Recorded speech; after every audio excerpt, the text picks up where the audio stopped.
Oke, jadi yang pertama, terkait yang Anda tunjukkan itu bukan universitas sedang membuka satu submateri yang terkait dengan perbandingan agama, dan itu merupakan materi atau kurikulum yang baku. Itu yang Anda tunjukkan adalah buku ilmu perbandingan agama. Berbeda dengan SPP, bukan buku lagi, tapi memang adalah merupakan kisi-kisi submateri fakultas yang ada di sana. Perguruannya, sekolah tingginya yang mengajarkan itu secara mutlak dijadikan sebagai kurikulum.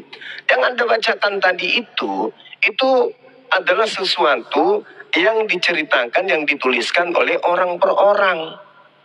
Oke, itu adalah buku perbandingan, bukan fakultas yang membahas secara baku terhadap mata kuliah itu, enggak. Makanya saya katakan itu tak ada di Islam. Kemudian yang kedua, ketika berbicara mengenai Tuhan, Islam sudah sangat jelas mengatakan, ya, bahwasanya Tuhan itu kemudian lebih dekat kepada manusia daripada urat leher.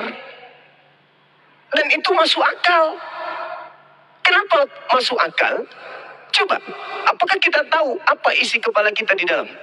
Tak tahu. Apakah kita tahu suara kita itu apa? Tidak tahu juga. Apakah kita tahu roh kita itu seperti apa bentuknya? Tidak tahu juga. Berarti yang menciptakan dan mengadakan itu jauh lebih tahu daripada kita. Masuk akal. Sedangkan yang Anda katakan tidak masuk akal itu, sekali tidak masuk akal, ya jangan dikasih masuk di akal.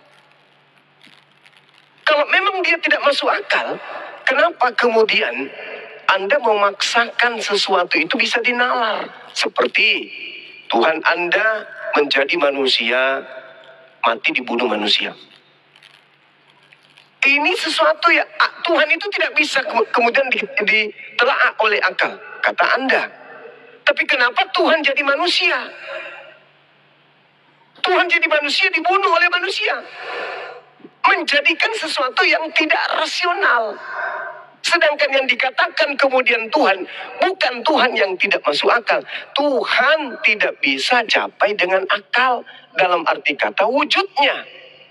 Wujud Tuhan itu tidak bisa dicapai oleh akal. Seperti apa wujud Tuhan? Akal kita tidak mampu untuk mencapainya. Tetapi keberadaan, eksistensi kebesaran Tuhan itu akal mampu menelaah. Sedangkan eksistensi Tuhan Anda jadi manusia, jadi bayi netek sama ibunya, disunat, mati dibunuh manusia, itu yang irasional. Makanya saya katakan Kristen, untuk menjadi agama Kristen, penganut agama Kristen, tidak boleh pakai akal. Karena Tuhannya tidak masuk akal. Kalau Tuhan kami, pencipta langit dan bumi, maha kuasa, maha perkasa, maha besar. Maha besar. Karena dia maha besar, makanya kita tidak bisa lihat. Contoh, pulau yang kemudian menjadi gugus-gugusan pulau yang ada di Nusantara ini. Anda bisa lihat? Tidak bisa. Anda berdiri sekarang di tempat Anda bisa lihat Ternate. Anda bisa lihat Papua? Nggak bisa. Apakah Papua Ternate itu nggak ada? Ada. Kenapa nggak bisa Anda lihat? Karena itu adalah skala yang jauh lebih besar dari Anda. Bumi ini ada. Anda bisa lihat? Nggak bisa. Kenapa? Bumi jauh lebih besar dari Anda. Begitulah pencipta langit dan bumi yang jauh lebih besar juga tak mampu dilihat oleh mata kita. Tetapi dia ada. Kalau nggak ada, siapa yang menjaga diri kita ini? Siapa yang mengatur dari jantung? Siapa yang mengatur kemudian pertumbuhan tulang, gigi, rambut, dan seterusnya? Kita yang mengaturnya? Bukan. Dialah Tuhan. Masuk akal. Tapi kalau Tuhan keluar dari rahim manusia, ditetein, dimandiin, diceboin, disuapin, mati dibunuh manusia, itu irasional, bullshit yang tidak bisa masuk akal. Itu bukan Tuhan. Nah itulah, jadi kesimpulan saya, untuk masuk jadi Kristen tidak boleh berakal. Tapi kalau ilmu lain seperti matematika, fisika, Kristen hebat. Tapi kalau berbicara mengenai ketuhanan, jangan ajak Kristen berbicara tentang Tuhan dengan menggunakan akal. Jangan, karena tidak cocok, nggak nyambung. Berbicara tentang Tuhan di Kristen, wajib hukumnya meninggalkan akal. Nggak boleh pakai akal. Karena kalau pakai akal, Anda bisa gila. Demikian. Oke, makasih Bang Suma. Jadi gini Bang, tadi itu kan saya searching itu kan kita ini orang Google semua nih. Bisa kok tinggal kita cari saja di Google, di universitas, di SPT, buka di situ kurikulumnya, muncul kok, ada. Yang aku tampilkan tadi itu jelas itu ada buku yang dipakai ya, dipakai dalam jurusan ilmu Bang perbandingan Zuma agama. mana Bang Zuma? Kena tombak barangkali. Aduh, Klaten kalau nggak repot nggak Abdul kayaknya. Assalamualaikum Bang Andi. Aku terusin ya. Jadi tadi yang aku tampilkan. Bang Zuma kemana? Bang Zuma. Kena report kayaknya Bang. Bang Suma kan banyak akunnya, sebentar lagi pasti naik kok. Nggak repot ini, kalau debat nggak repot aja kerjanya. Oke ya, aku terusin ya. Nanti yang lain tanggapin. Bang Andi boleh. Bang Andi. Tapi sebelum dilanjutin Bang Rizal, alangkah baiknya Anda ini untuk saudara-saudara Anda jangan sampai report segala macam kacau pula. Aku nggak report loh. Apa nih nggak lama dong? Saudara-saudara Anda tuh yang di bawah. Oh iya, udah biarin aja. Udah kita lanjut aja nih.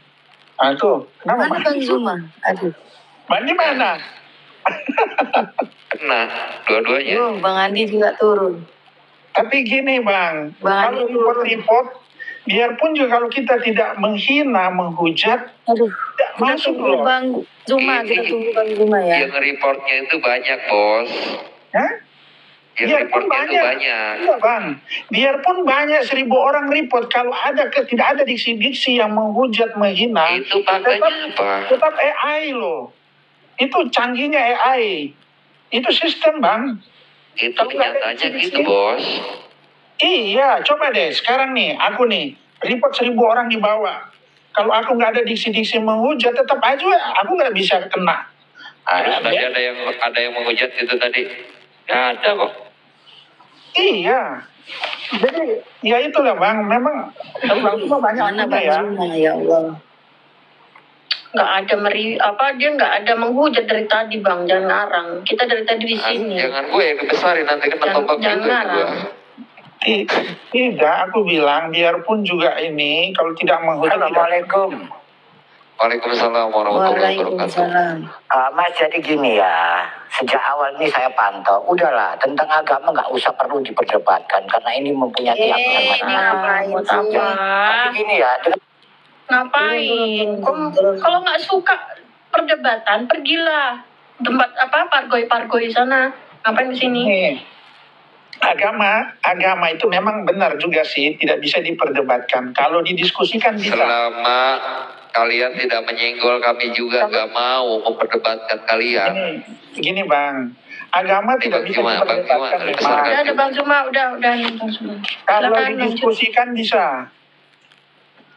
Itu ada Bang Zuma. Oke ya Bang Zuma, aku lanjut ya. Tadi King. Iya, silakan. Oke, aku lanjut nih. Jadi yang aku tampilkan tadi itu Bang Zuma, itu salah satu mata pelajaran loh itu. Di jurusan, bukan fakultas. Fakultas Usuluddin, ada jurusan dakwah, ada jurusan perbandingan agama, dan ada jurusan studi Islam. Di perbandingan agama itu tadi buku itu sebagai rujukan. Jadi seperti saya katakan tadi, bahwa agama memang itu sifatnya subjektif, termasuk ajaran-ajaran di sekolah-sekolah tinggi. Seperti itu Bang. Jadi coba buka deh Kristologi dari Islam, menurut Islam. Pasti juga ada diksi-diksi yang sifatnya subjektif. Ya, jadi seperti itu. Kalau di NIAS, memang sih aku jujur juga, ya seperti yang dilihat ditampilkan, memang ada diksi-diksi yang agak sedikit berlebihan. Dia mengambil referensi dari luar yang agak berlebihan. Memang agak berlebihan, saya akui itu, ya. Jadi kalau berbicara tentang ilmu perbandingan agama, tidak jauh, memang sifatnya subjektif, sesuai dengan apa yang saya yakini, seperti itu Bang. Kita kembali lagi ke tadi, ke logika dan iman, ya kan? Saya menggarisbawahi tadi Bang Suma mengatakan memang bicara keberadaan Allah itu kan akal manusia tidak sampai, betul kan Bang Suma ya? Keberadaan Tuhan itu akal nggak sampai. Itu tadi Bang Suma sampaikan itu. Jadi benar, keberadaan Tuhan, akal logika kita nggak sampai untuk menjangkau itu. Tapi Bang Suma mengatakan itu bisa ditelaah. Ya, ditelaah. Jadi ditelaah itu setelah kita percaya. Percaya berarti mengimani. Oh iya, ternyata memang dia ada, baru kita telaah, kita kaji bahwa bagaimana dunia ini ada kalau tidak ada pencipta. Jadi itu ditelaah itu maksudnya logika itu Bang Suma. Kalau Anda mengatakan tadi ditelaah, berarti dikaji. Ya kan, secara akal dan pikiran kita. Jadi yang awal dulu itu memang iman Bang. Kita percaya dulu, baru akal yang bekerja. Gitu Bang. Kalau kita di Kristen begitu, yang penting kita percaya dulu. Suatu saat nanti saya jadi presiden, saya jadi dokter. Ya kan, kita bermimpi dulu lah. Iya kan, akhirnya nanti kalau kita nanti belajar yang baik, belajar yang giat, ya kan, dengan pengetahuan yang kita miliki, ya bisa tercapai. Yang penting kita berani dulu bermimpi. Saya mau jadi dokter, saya mau jadi presiden. Itu maksudnya Bang. Jadi kita percaya dulu suatu saat itu bisa terjadi. Silakan. Ya, yang pertama yang Anda tunjukkan tadi itu adalah buku ya. Buku yang Anda tunjukkan, kemudian buku yang ditulis oleh seseorang terkait dengan regulasi ketoleransi ilmu perbandingan agama. Sedangkan STT Nias itu bukan buku, memang sekolah tinggi. Sekolah tingginya yang menyediakan kemudian kurikulum untuk menista. Kalau ini ilmu perbandingan agama. Ketika saudara mengatakan bahwa Matius ini bukan murid Yesus, ya memang Bible mengatakan itu kok. Matius 9 nomor 9. Dari sana coba Anda lihat. Penulis Matius itu bukan Matius murid Yesus. Jadi berbeda. Ketika seorang penulis, lalu bukunya itu kemudian dikomersilkan, dijual, dipasarkan, ya silakan, yang mau beli silakan. Tapi yang terjadi di STT Nias, memang kampusnya yang menghina, menghujat Islam tanpa ilmu, secara membabi buta.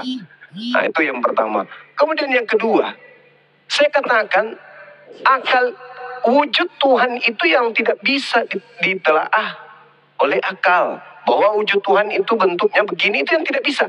Tapi keberadaan Tuhan itu justru akal itulah bukti keberadaan Tuhan. Adanya akal, bukti adanya Tuhan. Itu. Sementara di Kristen, adanya Tuhan tidak boleh masuk di akal, nggak boleh. Yesus Tuhan tidak boleh masuk di akal. Berbeda. Kalau di Islam adanya akal, bukti adanya Tuhan.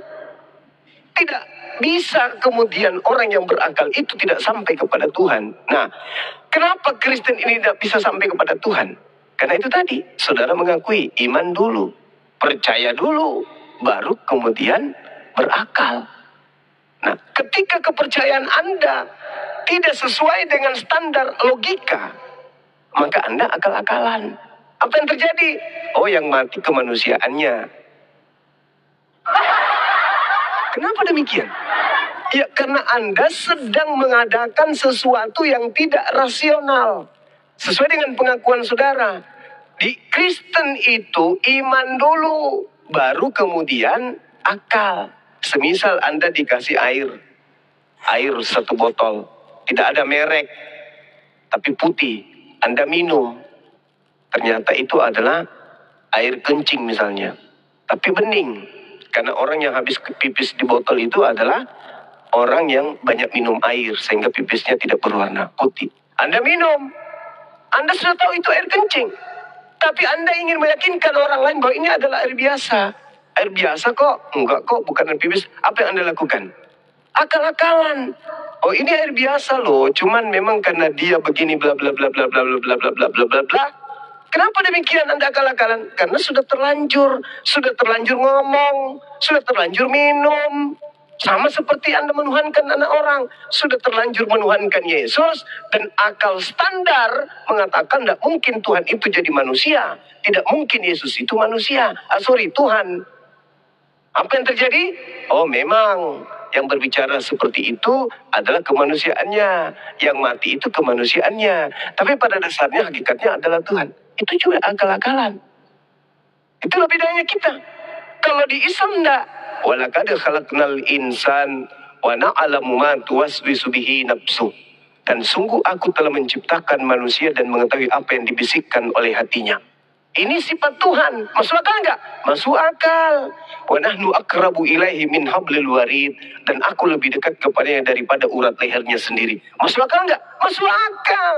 Karena Tuhan itu yang menciptakan alam semesta ini wajib maha mengetahui, wajib maha mendengar, wajib maha melihat. Karena kalau tidak, hancur alam semesta ini.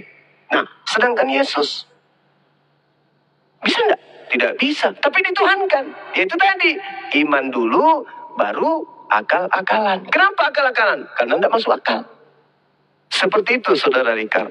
Perbedaan antara Islam dan Kristen. Ketika Islam berbicara mengenai agamanya, maka Islam mengedepankan akal sehatnya. Sedangkan Kristen ketika berbicara mengenai agamanya, iman dulu, akal belakangan. Kalau dia tidak bisa kemudian masuk akal, maka dibuatkan dalil. Dalil pembenaran, dalih pembenaran. Seperti itu yang terjadi saat ini. Demikian. Oke, terima kasih Bang Suma. Nanti Bang Suma bisa jelaskan juga ya. Aku satu bertanya ini, bagaimana Anda bisa menjelaskan ayat di Al-Quran, Al-Quran atau di hadis itu ya, baginda bisa membelah bulan. Itu akal atau iman itu? Ya, itu kejadian. Ya, dan itu tertulis di kitab suci. Bagaimana Anda bisa menjelaskan itu akal atau iman?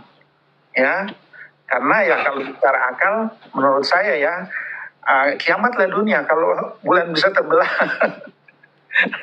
Ya kan? Baginda naik ke atas ke langit ketujuh, itu coba dijelaskan secara akal. Bagaimana bisa dijelaskan secara akal itu?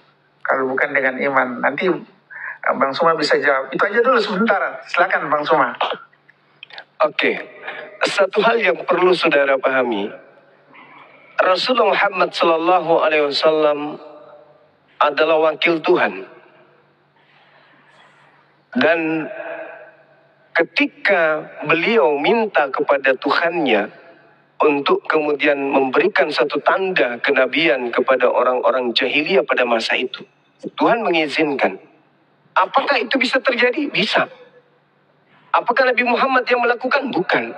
Yang melakukan siapa? Pencipta alam semesta.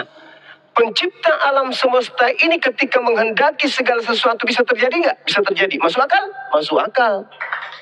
Yang tidak masuk akal itu Tuhan datang dibunuh manusia. Jadi Anda mengatakan dia Isra Mi'raj, masuk akal? Masuk akal. Kenapa? Yang memperjalankan adalah Tuhannya. Tuhan itu maha perkasa, maha kuasa. Makanya Tuhan itu maha kuasa, maha perkasa. Dia tidak bisa dibunuh oleh makhluk.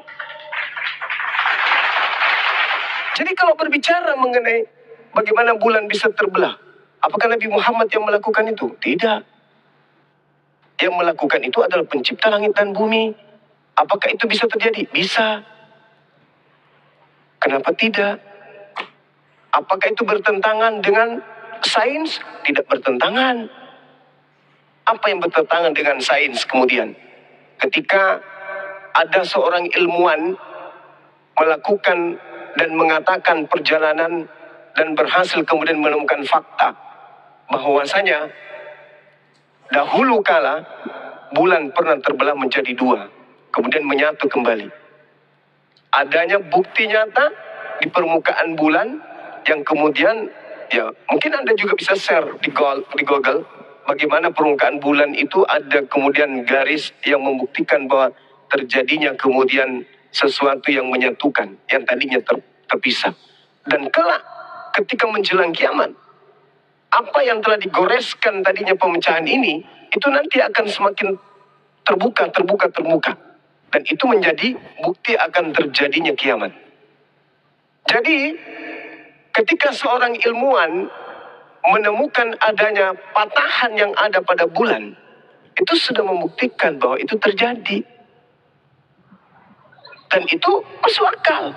Karena yang melakukan itu adalah pencipta langit dan bumi, bukan Nabi Muhammad. Jadi yang saya katakan agama masuk akal, itu Islam. Yang tidak masuk akal, itu agama saudara.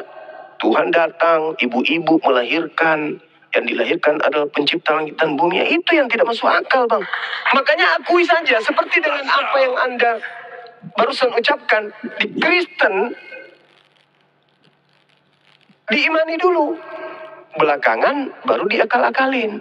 Kenapa demikian? Ya karena tidak masuk akal. Kalau di Islam tidak. Islam itu, Bang, boleh diakali dulu baru diimani. Boleh juga diimani dulu baru diimani. Umat Islam yang lahir dari kecil Islam itu diimani dulu baru diakalin. Diproses dengan akal maksudnya. Kemudian mereka yang mu'alaf, mereka berakal dulu baru beriman. Kalau yang lahir dari kecil, dari lahir dia Islam, dia beriman dulu baru berakal.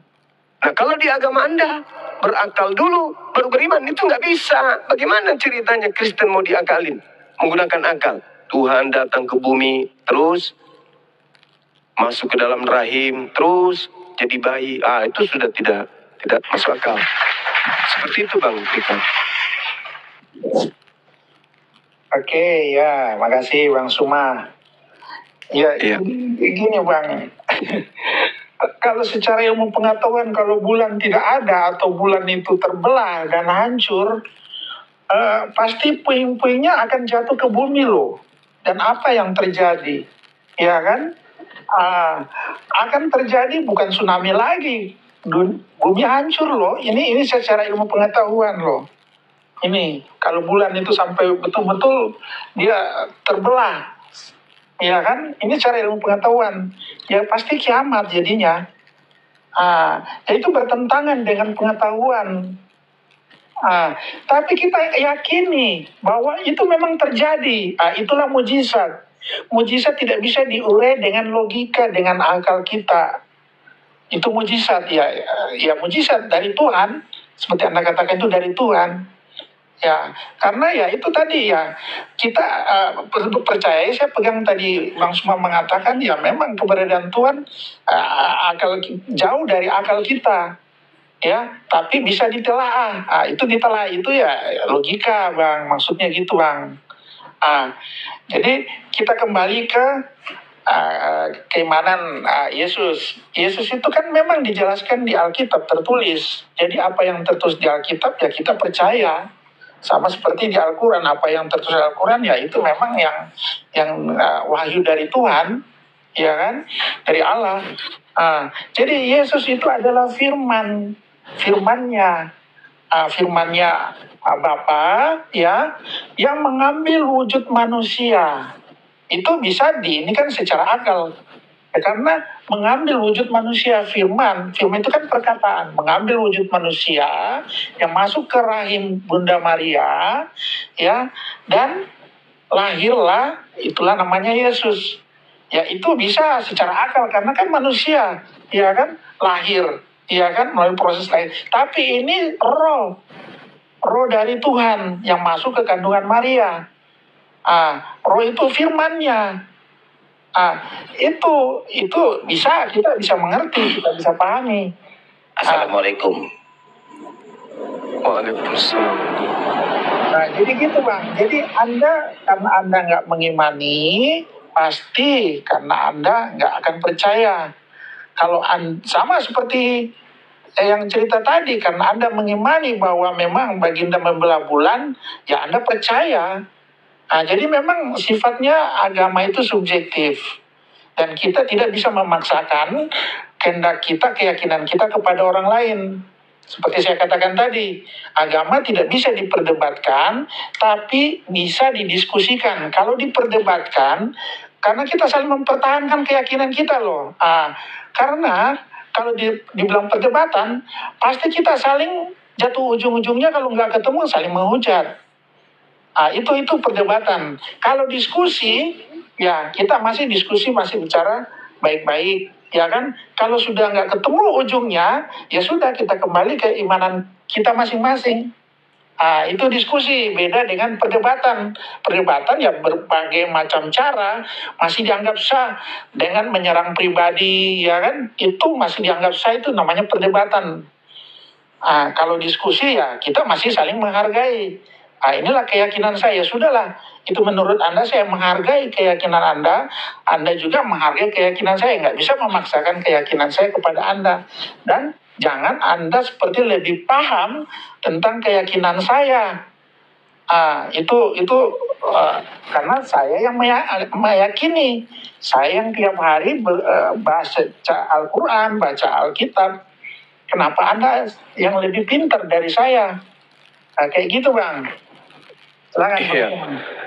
Iya. Jadi yang saya temukan ketika belajar Bible, Anda sudah menguraikannya tadi. Di Kristen percaya dulu, baru berakal. Sementara saya mengkaji Bible, saya akal dulu. Dan setelah saya membaca Bible, akal saya menguraikan item-item kebenaran itu bertentangan dengan imannya orang Kristen. Yesus itu pada mulanya firman, betul. Tetapi bukan pada mulanya Tuhan. Kesalahan Kristen, Yesus itu pada mulanya Tuhan, menjadi manusia. Di mana Tuhan adalah firman itu sendiri. Padahal Bible sendiri menguraikan. Lukas 1 misalnya, nomor 31. Sesungguhnya engkau akan mengandung dan akan melahirkan seorang anak laki-laki. Dan hendaklah engkau menamai dia Yesus. Itu adalah firman. Apakah ketika Gabriel pada bulan ke-6 datang ke Maria mengatakan firman Tuhan ini kepada Maria, Yesus sudah ada? Belum ada. Tapi firman ini sudah ada. Maka dikatakan firman ini pada mulanya berasal dari Tuhan. Firman diantarkan Gabriel kepada Maria. Maria, jangan takut, sebab engkau beroleh kasih karunia di hadapan Allah. Sesungguhnya engkau akan mengandung. Sesungguhnya engkau akan memiliki seorang anak laki-laki. Dan hendaklah engkau menamai Yesus. Yesus, anakmu ini kelak akan menjadi besar. Dan akan disebut sebagai anak Tuhan yang maha tinggi. Dan Tuhan akan mengaruniakan kepada anakmu itu takhta Daud, bapak leluhurnya. Itu firman Tuhan yang diantar oleh Gabriel ke Maria. Ada Yesus di sana? Belum. Firman Tuhan ini bekerja kemudian.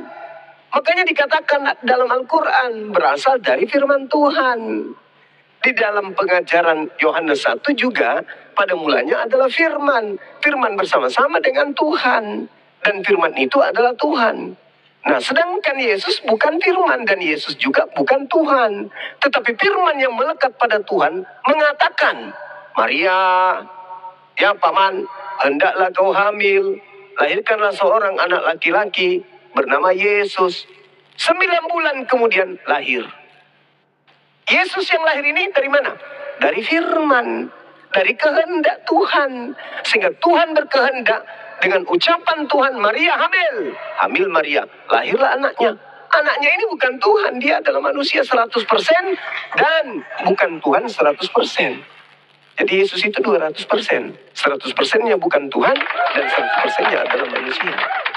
Yesus pada mulanya firman, itu baru masuk akalnya itu di situ. Kalau kita mau mendudukkan Bible di akal, cocok. Tuhan berfirman, firman-Nya disampaikan oleh Gabriel. Gabriel datang kepada Maria, terjadi penyampaian firman. Engkau akan hamil sesuai dengan kehendak Allah. Hamil kau. Seorang laki-laki akan kau lahirkan, namanya hendak engkau menamai Yesus. Lahir. Berarti yang lahir ini adalah ciptaan yang berasal dari firman Allah. Masuk akal. Kenapa di Kristen tidak masuk akal? Karena Tuhannya yang turun jadi bayi. Dia melanggar kaidah yang ada di Bible itu sendiri. Begitu Yesus lahir besar mengabarkan Injil, dia 3 tahun mengajarkan dirinya utusan. Tapi karena terlanjur diamini, dipercayai, diimani dia Tuhan, maka segala ucapan Yesus itu ditolak. Makanya tidak masuk akal. Sehingga apa yang dilakukan oleh Paulus?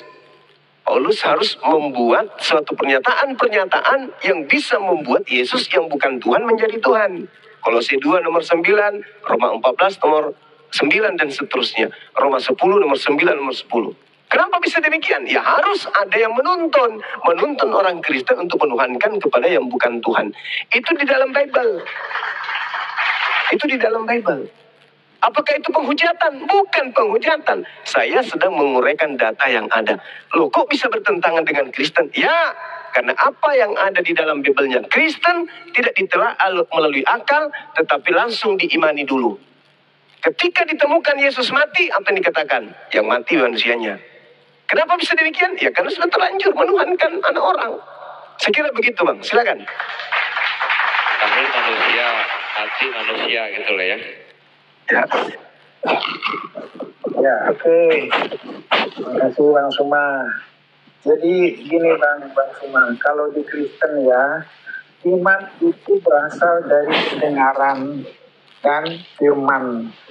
Iman adalah kerelaan seseorang untuk mengorbankan diri imannya, itu menurut Kristen. Sedangkan logika adalah kemampuan akal yang diberikan Tuhan kepada manusia dan merupakan filsafat. Ya, logika itu termasuk cabang ilmu filsafat. Ya, ilmu pengetahuan yang dalam berpikir. Nah, iman dan logika atau akal memiliki hubungan. Ya, memiliki hubungan yang saling terkait. Melalui iman, kita dapat memahami banyak hal yang tampak tidak masuk akal. Jadi saya ulang ya, dengan iman kita dapat memahami banyak hal yang tampak tidak masuk akal. Namun iman melampaui logika. Nah, iman bisa melampaui logika dan tanpa iman hubungan rusak. Jadi bicara iman, akal itu kan cabang ilmu filsafat ya, ilmu pengetahuan. Ya, jadi di dalam akal itu filsafat, kebenaran itu dia bersifat relatif, ya relatif dan malahan spekulatif. Itu kalau secara filsafat. Nah, sedangkan kebenaran di dalam agama ya itu sifatnya absolut, mutlak, karena itu berasal dari Tuhan, bukan dari manusia. Nah, akal itu berasal dari manusia, ya. Jadi kebenaran menurut manusia juga itu masih bisa dikatakan relatif, tergantung ilmu pengetahuan yang dimiliki tiap-tiap orang. Nah gitu, jadi dikatakan relatif dan malahan spekulasi. Itu, jadi ini lagi dibilang spekulatif. Tapi kebenaran yang datangnya dari agama, kepercayaan itu absolut karena datangnya dari Tuhan, firman, ilham. Nah itu absolut Bang, dan berbeda kebenaran dari logika dan kebenaran yang datangnya dari Tuhan, iman. Kira-kira gitu Bang. Oke. Ketika kita berbicara mengenai akal ini makhluk materi Tuhan yang diciptakan, yang ditanamkan dalam materi fisik tubuh kita sebagai manusia. Jadi akal ini jangan dianggap sepele, jangan dipensiunkan. Karena ini merupakan serpihan cahaya Tuhan yang dengan akal ini kemudian manusia mampu membedakan segenap kualitas objek yang kita lihat, yang kita rasakan, yang kita telaah, termasuk Tuhan. Jadi akal ini mengikat kita sebagai manusia dalam realitasnya sebagai hamba Allah. Menciptakan kebenaran-kebenaran yang selalu berubah dinamis. Akal juga menjadi sarana yang membangun peradaban manusia, sekaligus menciptakan proses-proses tatanan struktur budaya manusia berupa nilai, norma, adat, istiadat, budaya, dan seterusnya. Jadi, kalau yang lain saja, kualitas-kualitas objek aja bisa ditelaah oleh akal, apalagi yang menciptakan akal. Ini pembedanya antara Islam dan Kristen. Akal itu adalah cahaya yang mencerahkan. Akal itu menjadi garis pembeda antara manusia dengan hewan. Pembeda antar makhluk pencipta itu adalah akal yang Tuhan tanamkan pada fisik manusia. Manusia yang berakal pasti mengembangkan beragam konsep. Bisa juga membedakan simbol-simbol yang diberi makna-makna tertentu. Dan akal juga harus mencari kebenaran-kebenaran baru. Mengajak kita manusia yang sadar ini melangkah lebih jauh guna untuk menemukan beragam hal baru yang berguna bagi perkembangan peradaban manusia. Kalau akal mampu mengadakan hal tersebut, maka akal bisa mendeteksi akan adanya Tuhan. Keberadaan Tuhan. Hakikat Tuhan. Nah, sedangkan di Kristen, akal tidak boleh. Akal tidak bisa dipakai untuk menjabarkan eksistensi ketuhanan yang betul. Sedangkan akal kita ini mencipta beragam karya yang berguna bagi manusia itu sendiri. Dan dengan akal pula, manusia menjadi subjek yang berpikir dan berkehendak. Jadi, pada kesimpulannya, akal jangan dianggurin. Karena akal mengajak kita untuk melihat segenap gerak jagat raya sebagai entitas kosmik di dalam diri kita, di dalam alam semesta ini, yang mana komponen-komponen ini tentu merupakan penjabaran daripada eksistensi Tuhan itu sendiri. Itu akal. Jadi Allah menyimpan akal pada diri manusia. Tuhan menyimpan akal pada diri manusia. Supaya apa? Supaya dengan akal ini manusia bisa menemukan Tuhan. Bukan kemudian Tuhan datang ke bumi yang tidak rasional, justru bertentangan dengan akal. Tuhan datang, mati, dibunuh manusia, digantung, ditampar. Apa ini? Akal ini jadi error dibuatnya. Sementara yang paling berharga kemudian, yang mencerahkan, yang bisa menilai segenap kualitas-kualitas objek, itu adalah akal. Kok ketika berbicara mengenai Tuhan, dia lumpuh seketika? Akan menjadi sampah seketika. Ketika kita melihat warna, ini hitam, jelas hitam. Ini merah, jelas merah. Ini coklat, jelas coklat. Ini tinggi, jelas tinggi. Ini rendah, jelas rendah. Tapi ketika berbicara mengenai Tuhan, hancur akal ini. Ini Tuhan loh. Dikebukin, ya ini Tuhan. Ditonjok, ya ini Tuhan. Tapi dalam rupa manusia, alamat. Jadi, saudara, rasionalitas akal budi kita itu terbentuk dikarenakan pencipta ini mau kemudian untuk dikenali. Tuhan menitipkan alat materi yang ditanamkan kemudian pada fisik kita manusia untuk mendeteksi keberadaan Tuhan. Bukan akal dimatikan untuk menuhankan yang bukan Tuhan. Demikian.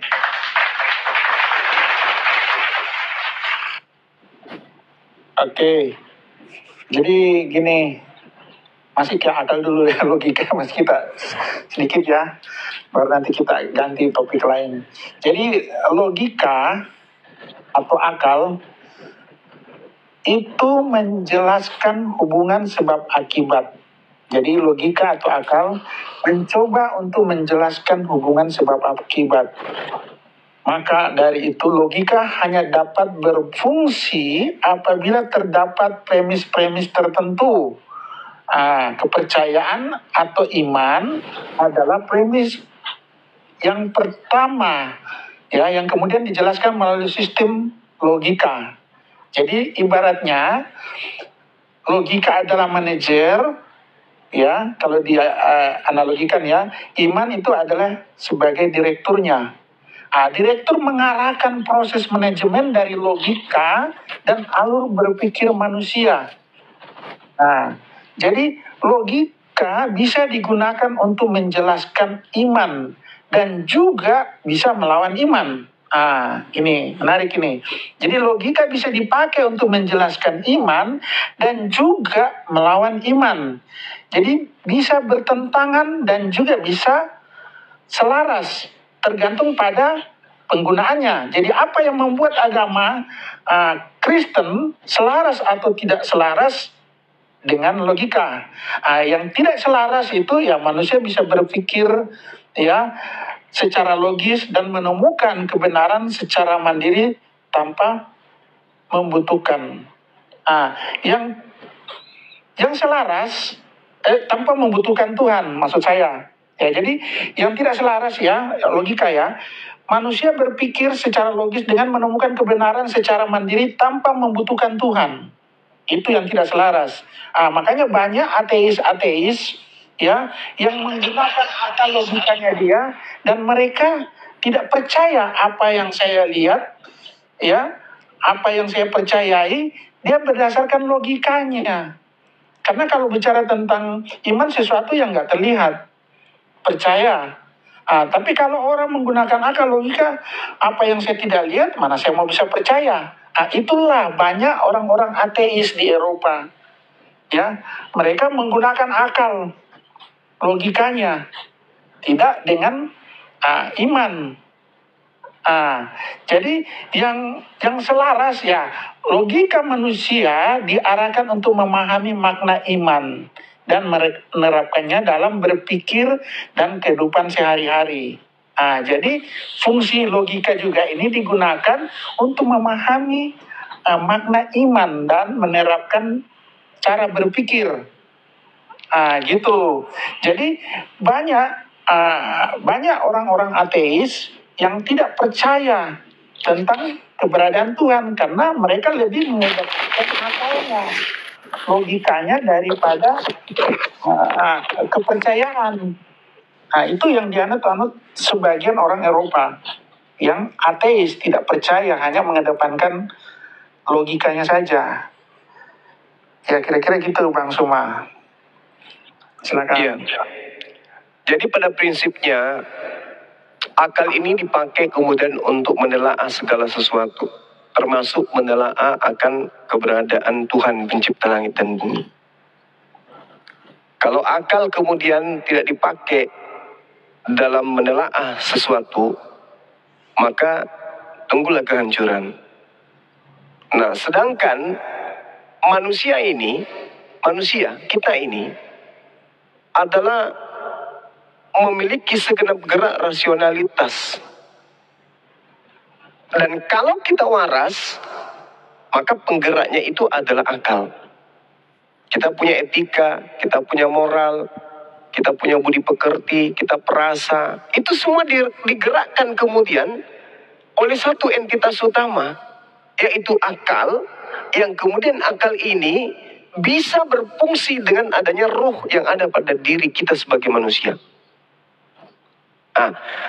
Ketika kemudian akal kita pakai berbicara mengenai Tuhan, maka akal kita akan sampai kepada Tuhan itu tidak bisa dilihat secara kasat mata, tetapi eksistensi Tuhan justru bisa dilihat dengan melihat diri kita sendiri. Karena siapa kita manusia ini? Coba, tangan ini bukan punya kita. Mulut yang kita pakai berbincang ini bukan punya kita. Gerakan lidah, ketika kita kemudian ingin mengucapkan sebuah kata, bukan kita yang mengatur. Lidah harus ke atas, lidah harus ke bawah, lidah harus ke samping, kiri, kanan, memanjang, mundur, dan seterusnya. Bukan kita. Tapi ada kekuatan yang kemudian menggerakkan itu semua. Termasuk adanya rasa lapar, kenyang, haus, puas, bahagia. Bukan kita yang mengadakan itu semua. Menandakan bahwa akal yang merupakan penggerak utama dan merupakan sesuatu yang berasal dari serpihan cahaya Tuhan yang ada pada diri manusia, dengan jelas bisa menelaah keberadaan Tuhan itu. Nah, sebelum terlalu jauh, kita bandingkan dengan konsep bertuhan di dalam agama Kristen. Akal akal tidak bisa dipakai untuk menelaah itu. Artinya, ketika kita tanya orang Kristen nih, pada masa apa kalian tidak menggunakan akal? Orang Kristen akan mengatakan, setiap saat kami menggunakan akal. Telah apapun kami menggunakan akal. Tapi ketika kami menelaah Tuhan kami, akal kami tidak pakai. Karena kalau pakai akal, tentu Yesus bukan Tuhan. Dia adalah manusia seutuhnya. Nah, inilah yang terjadi. Jadi percuma kita berbicara mengenai akal, berbicara mengenai rasionalitas akal, berbicara mengenai apapun itu, ya kalau konsep yang kita pahami, konsep yang kita amalkan, konsep yang kita imani selama ini, ya memang akui saja, memang tidak sesuai dengan akal. Karena yang ada dalam Kristen, imani dulu, baru berakal. Kalau sampai iman kita ini tidak sampai kepada kekuatan akal, kepada keseimbangan rasio, maka diakal-akalin. Itulah yang terjadi. Kenapa Tuhan mati? Karena dia dalam bentuk manusia. Kenapa Tuhan dilahirkan? Karena dia dalam bentuk manusia. Itu diakal-akalin semuanya. Apakah itu disifati Tuhan berdasarkan kekuatan akal? Tidak. Akal tidak bisa menerima itu. Makanya iman Kristen itu hanya diselimuti doktrin dan dogma. Tidak bisa dipakai akal. Kesimpulannya itu di situ. Pembedanya antara Islam dan Kristen itu di situ. Kristen ketika berbicara mengenai agama Kristen dalam kaitannya dengan keyakinannya, dalam konsep bertuhan tidak boleh pakai akal. Pakai iman. Tapi kalau di Islam wajib hukumnya menggunakan akal. Tidak bisa tidak. Dalam masa apapun akal harus tetap digunakan. Demikian.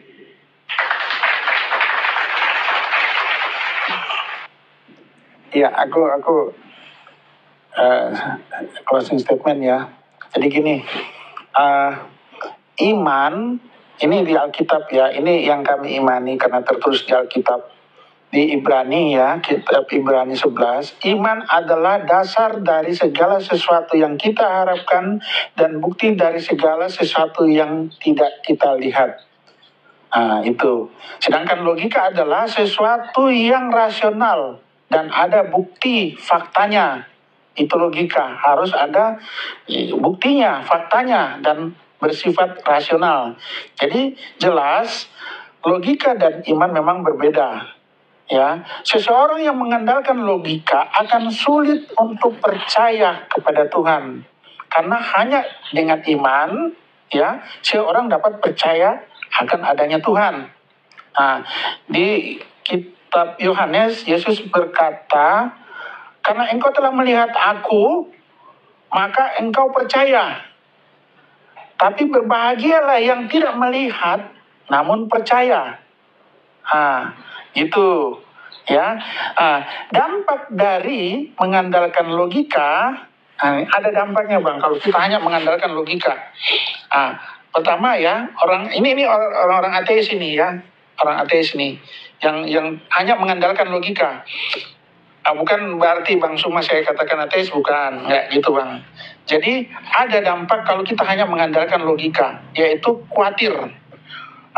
Orang-orang percaya akan mengandalkan logika, sering merasa khawatir tentang kesehatannya, khawatir tentang masa depan, khawatir tentang keselamatan.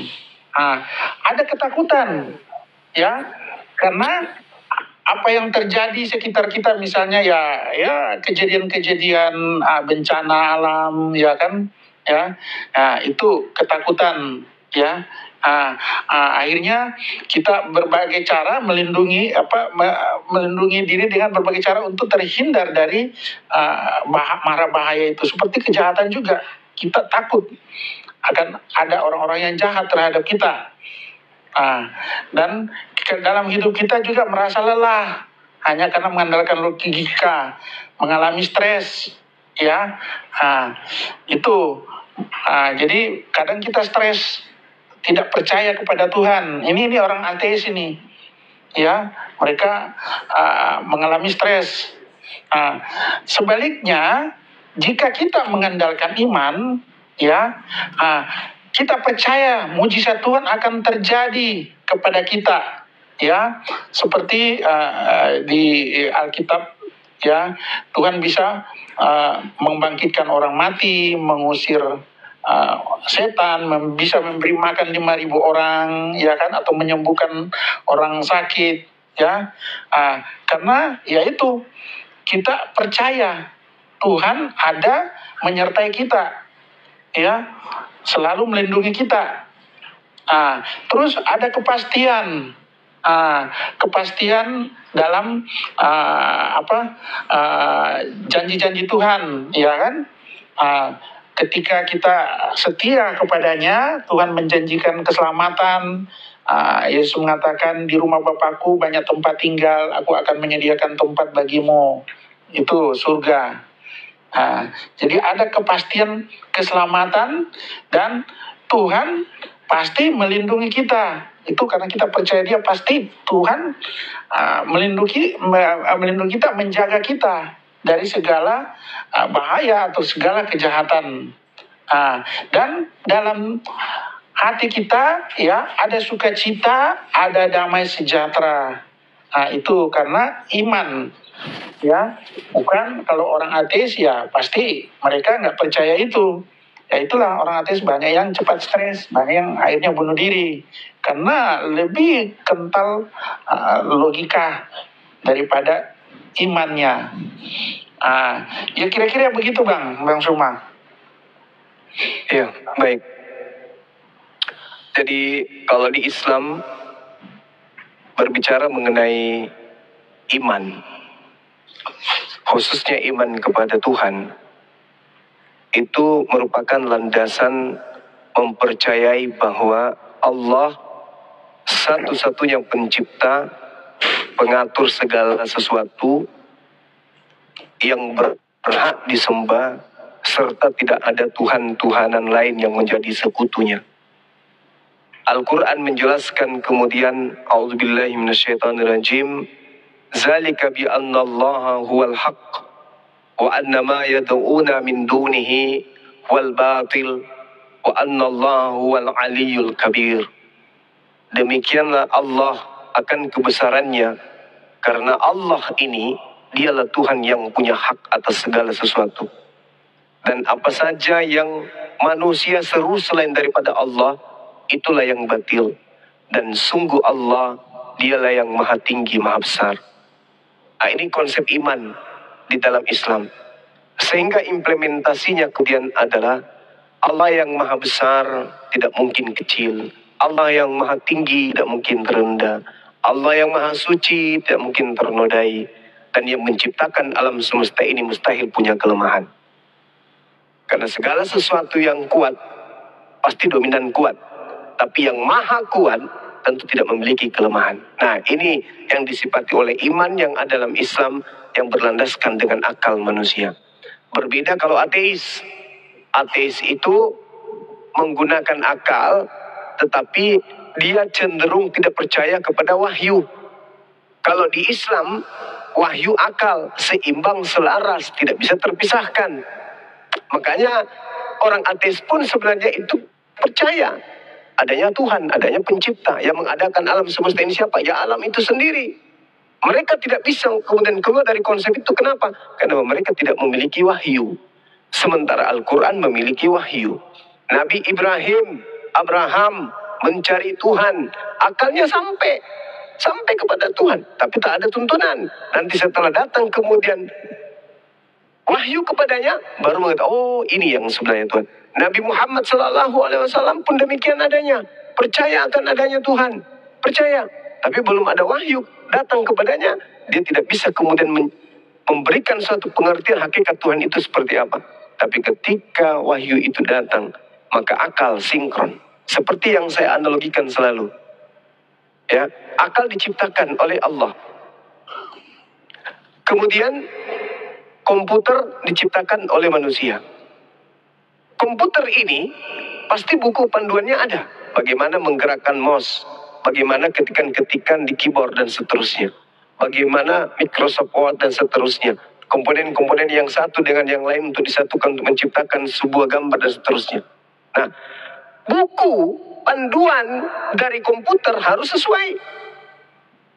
Jadi manusia yang menciptakan komputer, dia yang tahu isi komputer, dia yang tahu bagaimana cara mengoperasikan komputer. Dan untuk diajarkan kepada orang yang baru mengenal komputer, harus diberikan buku panduan.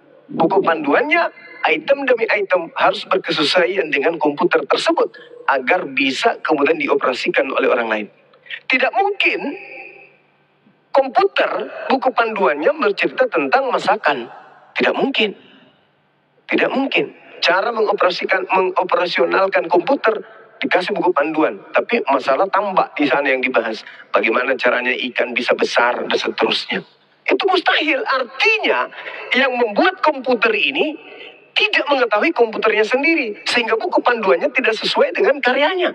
Nah, Tuhan yang betul sudah pasti ketika dia menciptakan chip berupa akal pada diri manusia akan menurunkan wahyu, buku panduan yang disebut dengan kalamullah, kitab yang isinya berkesesuaian dengan panduan akal. Komputer akan dikasih buku yang sesuai dengan cara mengoperasionalkan komputer. Itu baru dikatakan pencipta yang betul, pembuat komputer yang benar. Begitu juga manusia yang dibuat oleh yang maha benar, maka diturunkan kemudian kitab suci yang selaras dengan kitabnya, dengan akalnya. Nah, yang saya lihat itu tidak ada di Kristen. Ya, saya kira begitu penutup dari saya, bahwasanya akal diciptakan oleh Allah agar manusia bisa menemukan Tuhan itu sendiri dengan akalnya. Sedangkan yang saya ketahui, bahwa ketika kita berbicara mengenai konsep ketuhanan di Kristen, ya itu berdasarkan kepercayaan atau imani saja. Demikian.